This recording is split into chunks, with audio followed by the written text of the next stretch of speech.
How to make an album in photos. It's a great idea to use an album to organize a group of photos.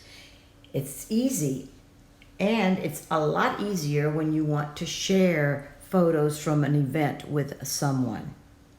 In your camera roll, or all photos, tap Select at the top right.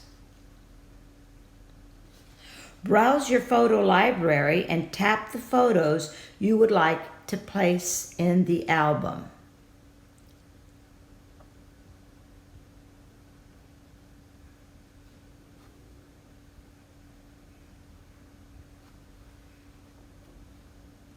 Notice a little check mark appears on each photo. Next, at the top left, tap the words Add To. Now we need to tap New Album and type in a name.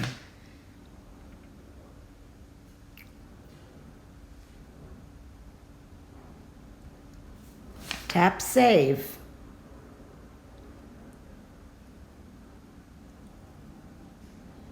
Let's go to our albums and see if we can find our awesome shots. There they are.